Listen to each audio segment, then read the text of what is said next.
নমস্কার বন্ধুরা, অনিফার্স world YouTube চ্যানেলে আপনাদেরকে স্বাগত। শিক্ষক শিক্ষিকাদের বদলি এবং সারপ্লাস র্যাশনালাইজেশন নিয়ে রিসেন্ট যে এসওপি পাবলিশ হয়েছিল সেটার সংশোধন করে আবার নতুন একটি এসওপি পাবলিশ করা হলো। আজকেই এটা পাবলিশ হয়েছে। তো কোথায় কোথায় সংশোধনগুলো হলো সেগুলো আমি আপনাদের সাথে একটু শেয়ার করছি, একটু জাস্ট দেখে নিন। কেন এই এসওপি বা এর উদ্দেশ্য কি, এগুলো নিয়ে আর নতুন করে বলার কিছু নেই, আমি গত ভিডিওতেই বিস্তারিত বলে দিয়েছি। তো একেবারে প্রসিডিওরে চলে যাচ্ছি যে কোন কোন পদ্ধতিতে এই বদলি বা ট্রান্সফার প্রক্রিয়া সম্পন্ন করা হবে টিচারদের ক্ষেত্রে, সেগুলো আপনারা একটু দেখে নিন। দেখুন, এখানে এই যে প্রসিডিওরের আন্ডারে 1 থেকে 7 নম্বর পয়েন্ট যেটা রয়েছে সেগুলো নিয়ে কিন্তু আর নতুন করে বলার কোনো কিছু দরকার নেই, কারণ এগুলো আমি অলরেডি আগের ভিডিওতে আলোচনা করেছি, পারলে সেই ভিডিওটা একটু দেখে নেবেন। যে জায়গাটা নিয়ে সবচেয়ে বেশি বিতর্ক শুরু হয়েছিল সেটা হচ্ছে যে কে হবেন সারপ্লাস টিচার বা সারপ্লাস টিচারের আইডেন্টিফিকেশন কি হবে। সেই জায়গাটার ব্যাখ্যাতে শিক্ষামন্ত্রীকে যখন প্রশ্ন করা হয়, উনি কিন্তু ব্যাপারটা নিয়ে একটি সদর্থক উত্তরই দিয়েছিলেন এবং সেটাকেই রিভাইজ করে এখানে এসওপিতে কিছু একটি বলা হয়েছে। সেটাই আপনি দেখে নিন যে এর ব্যাখ্যাটা কি দেওয়া হয়েছে। যে জায়গাটা আমাদেরকে লক্ষ্য করতে হবে, এখানে দেখুন এ বি সি ই এগুলো একদম দেখার দরকার নেই। ডি পয়েন্টে যেটা বলা হয়েছে দেখুন, for determination of the surplus teachers of A school, teacher younger in biological age shall be considered first. However, any willing senior teacher may opt for being considered as surplus teacher. অর্থাৎ বিদ্যালয়ের যেই teacher biological এজে সবচেয়ে কম বয়সী হবেন, মানে যার বয়স যত কম হবে তাকেই সবার আগে সারপ্লাস হিসেবে গণ্য করা হবে। চাকরিতে কার জয়েনিং লেটেস্ট সেই হিসেবে নয়। তবে অবশ্যই যিনি সিনিয়র মোস্ট টিচার রয়েছেন তার আগে অনুমতি নেওয়া হবে। যদি তিনি সারপ্লাস হিসেবে স্বেচ্ছায় ট্রান্সফার নিতে চান, আর না চাইলে ওই সবচেয়ে কনিষ্ঠ টিচারকেই সারপ্লাস হিসেবে আইডেন্টিফাই করা হবে। মোট কথা, সিনিয়র টিচার যদি ইচ্ছুক হন তাহলে জুনিয়র টিচার ট্রান্সফার বা বদলি হওয়ার কোনোরূপ চান্স পাবেন না। আর এখানেতে এফ পয়েন্টে যেটা বলা আছে সেটা আমাদেরকে একটু বুঝে নিতে হবে। খানিকটা পূর্বের এসওপির মতোই নতুন সংযোজনের জায়গাটা দেখুন, আমি পুরোটাই বলছি। For primary schools with low PTR, the concerned HT would not be considered as surplus teacher for transfer being head of the institution, as there is no specific subject-wise post of teachers in primary schools. For determination of the surplus teachers of a school, teacher younger in biological age shall be considered first.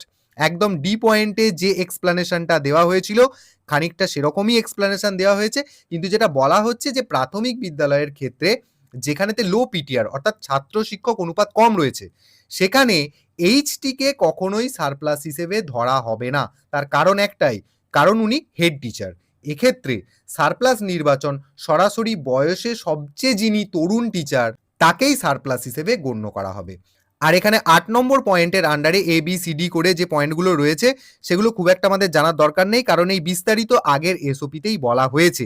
তবে যে জিনিসটা একটু highlight করে দিতে চাই, 8 নম্বর পয়েন্টের আন্ডারে এ পয়েন্টে যেটা বলা হচ্ছে যে কোনো বিদ্যালয়ে যদি লো পিটিআর থাকে তাহলে সারপ্লাস যিনি হবেন 3টি স্কুল প্রেফারেন্স আকারে উনি দিতে পারবেন।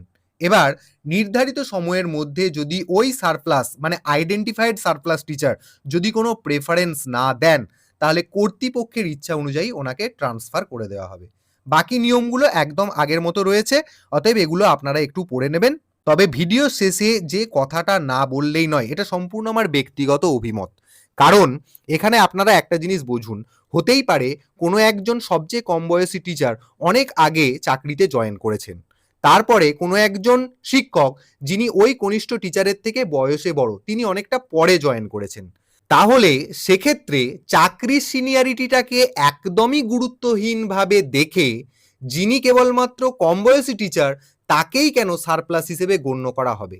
এবার যদি উনি ধরুন যেহেতু চাকরিতে অনেক আগেই জয়েন করেছেন, হতেই পারে ওই স্কুলেতেই উনি থাকতে চান, হতেই পারে ওই বিদ্যালয়ে উনি থেকে যেতে চান, কিন্তু বয়স কম হওয়ার কারণে এবং সেই বিদ্যালয়ে একজন একটু বেশি বয়সী শিক্ষক পরে যোগদান করলেও তাকে বাদ দিয়ে কম বয়সী শিক্ষকটাকেই কেন বদলি করা হবে।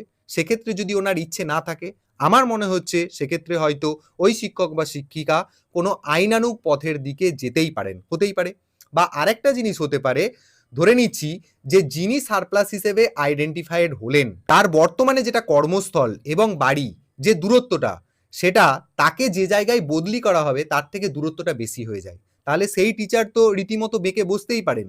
সারপ্লাস হয়েছেন বলে তাকে বাড়ি থেকে বর্তমানে স্কুলের যে দূরত্বটা রয়েছে তার থেকে যদি অধিক দূরত্বে তাকে নিজের সার্কেলের মধ্যেই আরো বেশি দূরত্বে ট্রান্সফার করে দেওয়া হয়, তাহলে সেই শিক্ষক বা শিক্ষিকা কি সেটা মেনে নেবেন?